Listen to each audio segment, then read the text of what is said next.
Hey everybody, how's it going? Welcome to the No DQ live recap of Friday Night Smackdown for July the 31st, 2020. We are on the road to the WWE SummerSlam pay-per-view. Shout out to everybody in the chat room watching this. I appreciate your viewership and support. Thank you to everybody watching, whether it's live or on demand. Let's go ahead and get started with our SmackDown discussion. We kicked off the show with the old school Saturday night's main event opening promos. I like what we're doing with SmackDown, so keep it up, WWE. I like the old school vibe to it with the matches being hyped up and the participants cutting these little short promos. Good stuff here. Or as Vince would like to say, good shit, pal. TJS with a $5 super chat, first one of the evening. Going a little bit ahead here, or maybe not. He says, Lacey Evans is a throwback, not because her gimmick is Southern Belle, but because her matches are a trip back in time when the women's matches were labeled piss breaks. Ouch.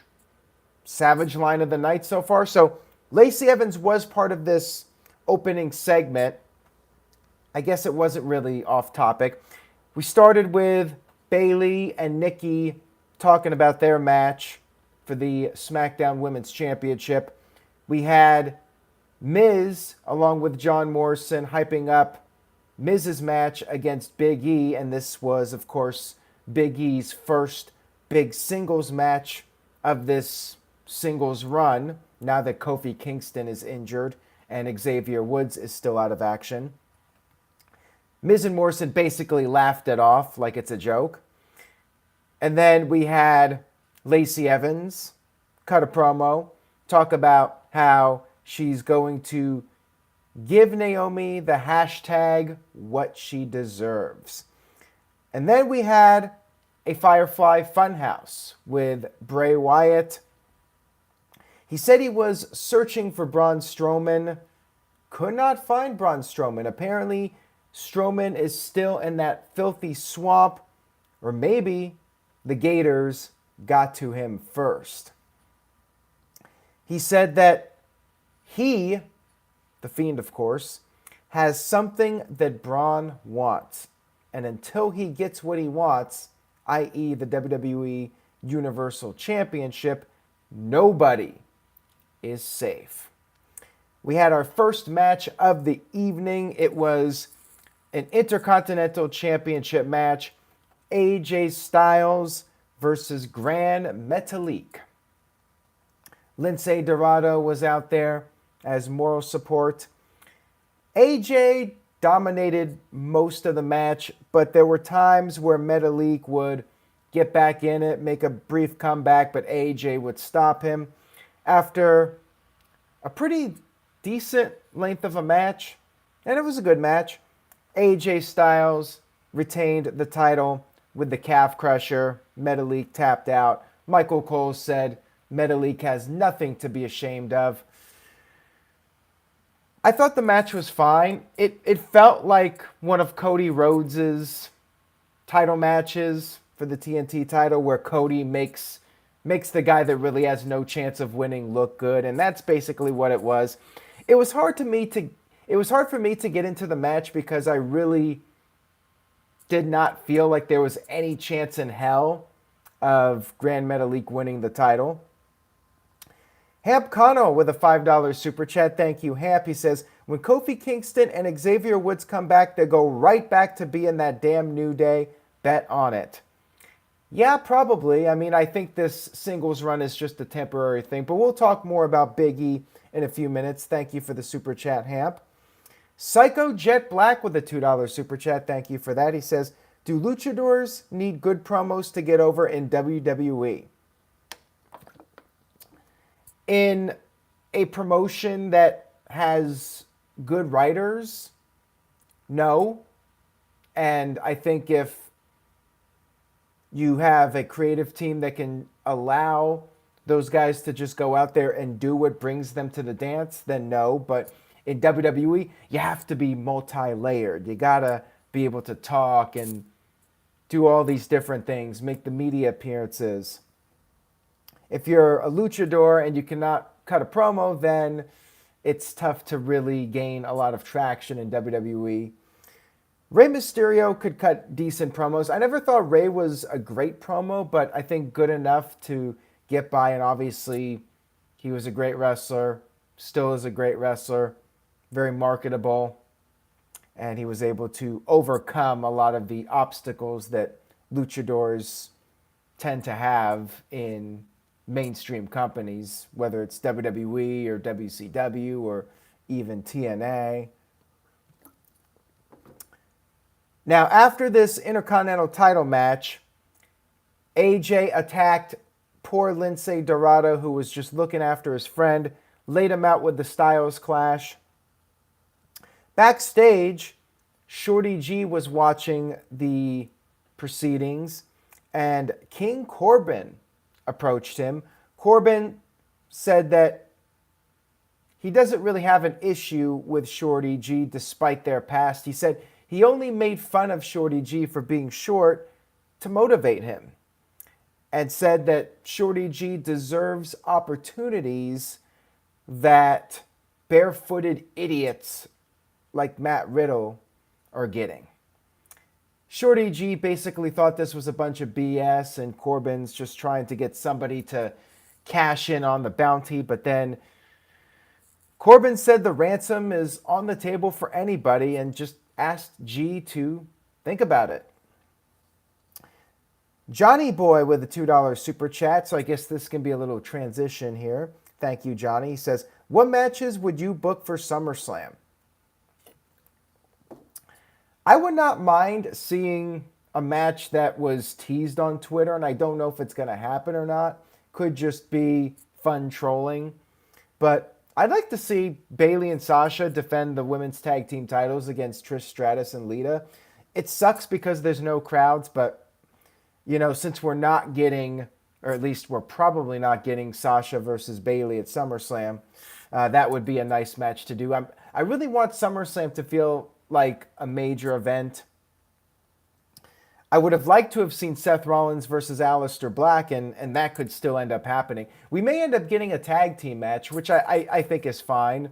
We might end up getting Seth Rollins and Murphy against Aleister Black and Dominic Mysterio, or Aleister Black and Rey Mysterio. I would not be surprised if we got some sort of tag match, which is fine. But I would have liked to have seen Rollins and Aleister in a one-on-one singles match. And as far as other matches go, I'm not sure at this point. I would have liked to have seen Matt Riddle versus AJ Styles at SummerSlam instead of giving it away on SmackDown. We had a recap of the bar fight from last week between Sheamus and Jeff Hardy. Jeff Hardy made his way to the ring and said he hasn't felt this good in a long time. And there was some kid or somebody out there that yelled, Sheamus sucks, and Jeff was very agreeable to that comment. Jeff said that beating Sheamus reminded him that he's on the right path. He is an alcoholic. He has to fight every day, but he's so much more than that. And he's not going to let anybody down again. Corbin came out. Corbin said he's tired of hearing Hardy whine and complain about his problems. Said that, yeah, he gets it.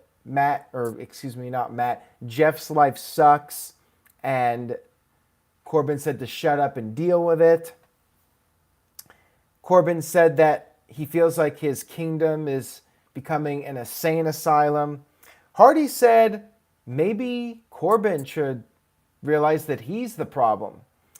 Corbin continued his trash talking, and that's when Drew Gulak attacked Corbin, setting up a match between the two of them. And again, like the opening match, Gulak got in some offense, but it was more or less a showcase for Corbin.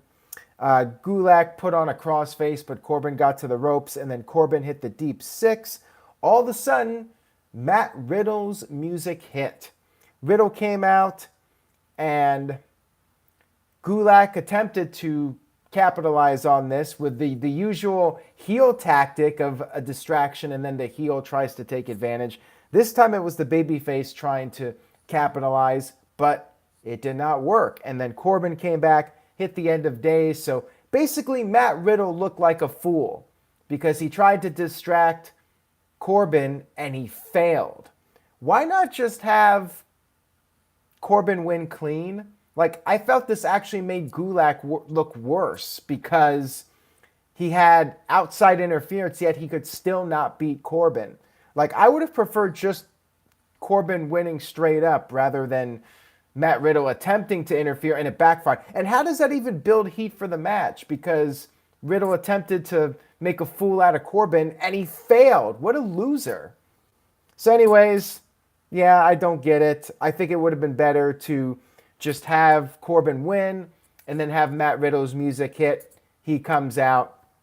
Instead, what happened was Corbin won. Riddle attacked Corbin after the match, and that's when Shorty G made the save, basically turning heel, although, hey, he was just trying to save Corbin. Matt Riddle was being a dick, and Shorty G was just coming out there to help Corbin. But yeah, I mean, technically it was a heel turn from Shorty G. Shorty G suplexed Riddle around, and I'm hoping this means no more Shorty G. I think at one point Corbin did call him Chad. Maybe we can just go back to having Chad Gable again. But my feeling is Shorty G, Chad Gable, whatever you call him, is going to be the punching bag for Riddle to set up a match with Corbin. And that match at SummerSlam is not a match I would probably book for SummerSlam because I just don't care about Corbin, really. Psycho Jet Black with a $2 super chat says, Drew Gulak is a modern-day Lance Storm. Well, I got to say, Lance Storm actually could cut a pretty good promo. I haven't heard much of Drew Gulak. I did like his PowerPoint presentations, but man, ever since he turned face, he has gotten so vanilla. I know a lot of people like him, but man, like he has almost negative charisma right now.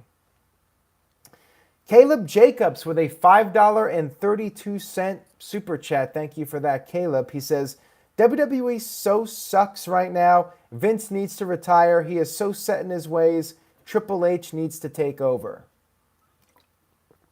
Vince ain't retiring. I mean, this is like a broken record. We just keep saying it. It keeps repeating. But as long as Vince is alive and is capable of working, he's going to be the man in charge. That is the bottom line here. But thank you for that, Caleb. I do appreciate it. We had Big E in his first singles match. No tweak to his character. No new entrance music. Same comedy routine. He rolled down the ramp. He threw his jacket at Corey Graves. We had a match with Big E versus The Miz. John Morrison was out there. And Morrison kept interfering during this match. He attacked Big E when the referee was distracted. After the commercial break, we had Morrison get on the apron again with a kick to Big E, and then Miz hit the skull-crushing finale, which Big E kicked out of, and then Miz put on the figure four, which Big E was able to get out of. Morrison got on the apron again, and finally the referee kicked out Morrison from the Performance Center. Then Big E rolled up Miz for a near fall and then hoisted up Miz with this leg submission. So Miz was basically just hanging there as Big E hoisted him up and wrapped Miz's leg around his neck and head. Pretty unique submission here. I'm not sure Big E could pull this off on bigger guys, but with Miz, he was able to do it. I mean, it looks like if Miz could just hold out for 10 seconds, Big E would eventually get tired and let go. But nope, Miz tapped out, which is fine. You know, I guess this move is so devastating that even if you're in it for 5 seconds, you know, you got to tap out immediately or you're going to have serious injury. Kurapika07 says it was the Brock lock and did the laughing emoji. So pretty good match here to establish Big E, but yeah, based off of that earlier question, Doesn't look like there's any indication that this is going to be a long-term thing. Big E's still doing the New Day shtick. And my guess is whenever Xavier returns or Kofi returns, New Day will be back in full force again. I would not mind seeing Big E versus AJ for the IC title if they're going to do the singles run gimmick for Big E, if we're talking about booking matches for SummerSlam. We had Sheamus cut a backstage promo. And how's it going, Zach? Sheamus said his mistake was doing the bar fight in the first place, giving Jeff Hardy a home field advantage. And it was like a handicap match because Sheamus was in there with Jeff Hardy and alcohol. Sheamus said he's just going to lay back now. He's going to let nature take its course. Jeff, according to him, is going to relapse again and he'll screw up his life. Sheamus said Jeff Hardy is not his problem anymore, and that is bad news. Sheamus has some bad news for everybody because now his focus is on the entire SmackDown locker room. We had Lacey Evans come to the ring for her match against Naomi. She cut a quick promo, said that she's going to make the Nasties feel sorry for Naomi. We had the match, and at one point, Lacey took Naomi's hair and stuck it into the steel steps. Naomi almost got counted out. The match continued, though, and Naomi picked up the win with the backslide. Not a whole lot to say about this, just the 50-50 booking. Lacey wins one, Naomi gets her win back, and I guess the internet will shut up now until the next time Naomi gets screwed over. Ken says he wishes the Nasty Boys would return to WWE TV and confront Lacey. I would not mind seeing that segment. And TJS with the $2 super chat, thank you for that. He says, I got you for 3 minutes of playtime. Well, thank you for that, TJS. And Psycho Jet Black with a $2 super chat says, your thoughts on Booker T's comments on Naomi. I'll talk about that at the end because I do want to get through this SmackDown review.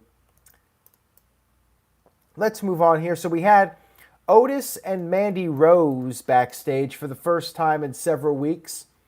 Otis and Mandy Rose were around.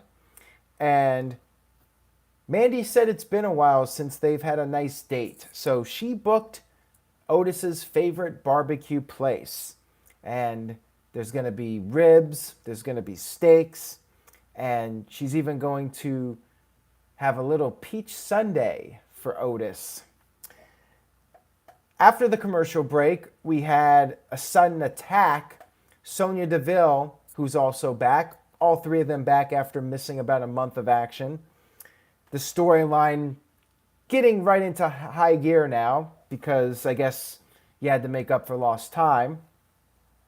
Sonya beat up Mandy backstage, put some lipstick around her, just smeared her with lipstick, and then stomped her head into the ground. And then Sonya grabbed a pair of scissors, started cutting the hair of Mandy Rose, and then grabbed some clippers, I guess, to finish the job. But then referees and Adam Pearce, who was also back, the producer, Scrap Iron Adam Pearce. We know Adam Pearce for sure had COVID. He confirmed that. He's back now. And maybe we are going to get a hair versus hair match at SummerSlam. I mean, this seems to be the obvious direction for the pay-per-view. Caleb Jacobs with a $4 super chat. Thank you for that, Caleb. He says, I really want Sheamus to be a Grand Slam champion. Which one hasn't he held? The U.S. title or the IC title? I'm not even sure which title he has not won yet. I mean, I guess he hasn't been the Universal title yet. I'm losing track of which titles Sheamus has held and not held. I'm sure Greg Cherry would know. People in the chat room are saying IC title. Problem is AJ Styles is a heel, so unless you're going to do a heel versus heel match, I'm not sure how that will work out.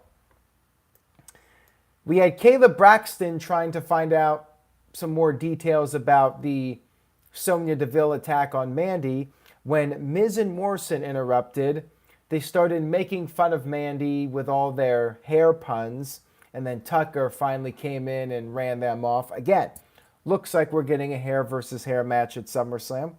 Could be fun. We then had our main event of the evening. Nikki Cross challenging Bayley for the SmackDown Women's Championship. Bayley and Sasha Banks, and Alexa Bliss was out there with Nikki.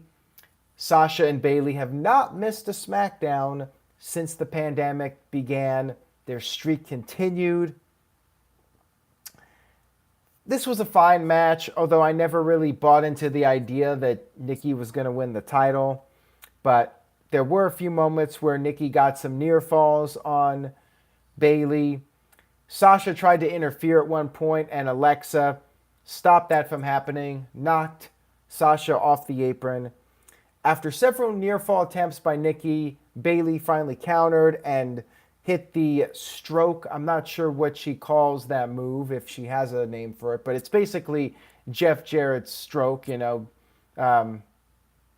just drilling the person head first into the mat. Picked up the victory, 1, 2, 3. And then after the match, Nikki was very distraught. Alexa was trying to be there for her in her moment of defeat. Kev says it's called the Rose Plant. Well, thank you for that. And ZOMG Ruler with a $2 super chat says, what are the Dumbledore glasses Sasha was wearing? I don't know. I have no idea what those glasses are all about. Oh, I forgot to mention that at one point, Nikki got a hold of Sasha's boss ring, but ended up throwing it right in her face. Michael Wayne says it was Bayley's old finisher from the Indies. Man, sometimes you guys know stuff that I never had any idea about. So I'm very thankful for the chat room for being able to keep me up to speed on some stuff.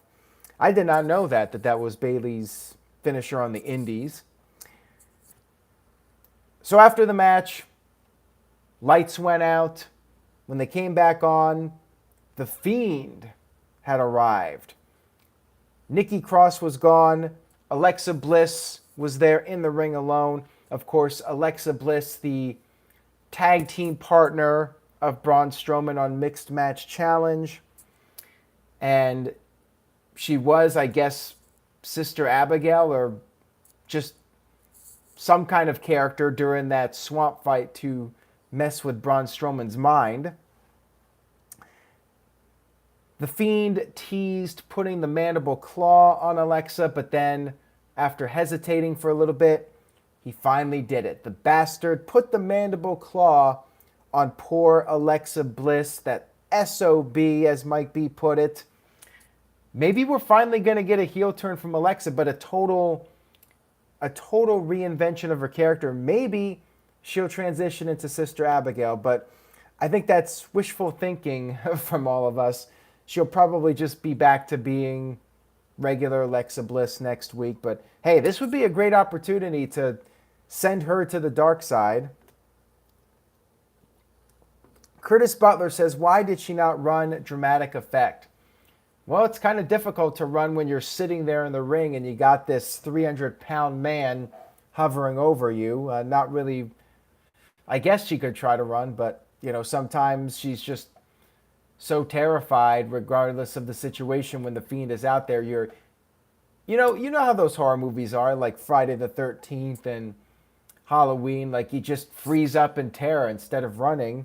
You end up just not sure what to do. And I guess that was what happened here with Alexa in the storyline. All right, so let's go ahead and give our letter grade for SmackDown. I thought it was a decent show, but did not blow me away. I'm going to give it a C+, which is what I gave NXT. Some good wrestling on the show, but no storyline that really wowed me. I did like the Sonya and Mandy stuff. I thought that was good. Although I feel like so much time has passed since the last time they were on TV that I've almost kind of felt like they've lost momentum from several weeks ago. Kev gives it a C-. ZOMG Ruler with a C+. Mike B with a B-. Zach with a C+. Kim Hall with a C. Michael Wayne with a B-. And CC Drink with a B-. Matt Helms with a C+. And Curtis Butler with a C. TJS with a $2 super chat says, I want Bayley to hit me with the, quote, stroke. That might be the cringe line of the night. If I have to do a savage line of the night, I got to do a cringe line of the night. So TJS, you're winning both of them right now. Dylan said a lot of interesting things happened. Shorty G's heel turn. Sonya went crazy on Mandy, and Bray putting Alexa in the mandible claw. Now, I may change my mind on this SmackDown. The problem, Dylan, here's my issue. Where are these events going to lead to? Like, is Shorty G going to amount to anything? Or is he just going to job out to Matt Riddle and go nowhere? Is Alexa Bliss going to change it all from this? Or is she just going to be her regular self next week? Sonya and Mandy was good. They're probably doing a hair match at SummerSlam. So that I thought was maybe the strongest thing on the show. And I felt the most invested in it because I feel like it's actually going somewhere. Stephen Osborne gives it a solid B, by the way. Now, real quick, my thoughts on Booker T and what he said about Naomi. I do agree with what he said. I think that people should earn opportunities. But at the same time, I think Naomi has proven herself in WWE, and she has put herself outside the box. The whole thing with the Glow and the championship, the Glow title, like Naomi made a conscious effort to do something that nobody else was doing. She set herself apart from the rest of the pack. So I think Naomi earned her spot, and I think WWE dropped the ball with her. So I think Booker's right on one hand, and WWE should not push somebody because a fan base on Twitter gets upset. And Naomi has a very loyal fan base, there's no doubt. But I think she earned that fan base, and I think WWE just missed the ball out with her. DJW with a $5 super chat, thank you for that. Says, Aaron, you demand, keep up the good work, bro. We love you here in the No DQ Galaxy. Thank you for that, DJ. I really do appreciate your continued support. And Psycho Jet Black with a $2 super chat says, does WWE have too many mid-carders and few stars? Yes, absolutely 100%. To me, it's a sea of mid-carders, and there's no real larger-than-life superstar. And that's part of the big problem right now, not just in WWE, but wrestling in general. Where is our Stone Cold or The Rock or even John Cena or even Roman Reigns level larger-than-life superstar? You just don't have that person. Like, here's a question for you guys. Before I get to the question, though, let me answer Hamp's super chat. Hamp says, what was the point of Goldberg challenging Steve Austin on The Tonight Show if they never did the match? I actually remember what you're talking about. The problem was they were in separate companies. Goldberg, I think, was just trying to get some publicity, knowing that there's no way Vince McMahon would allow the match to happen. But I think it ended up having the wrong effect, because I think what it did was it came off like desperation. Like WCW was trying desperately to get WWE's attention, and the second-rate guy has to try and call out the guy from the other company, knowing there's no realistic chance of that happening. So, yeah, I think the idea was to get some publicity, but in the end it made WCW look second-rate. Now, my question for you guys, I want everyone to name a wrestler right now that you think somebody could do a good impression of. Like, who is a top-level star that has that character that everybody would be able to want to do an impression of? Randy Savage. Everybody has their Randy Savage impression. I'm not going to do mine because it sucks. Greg Cherry does a much better one, but you always see people trying to do Randy Savage impressions, or Ric Flair impressions, or Hulk Hogan impressions, or Steve Austin impressions.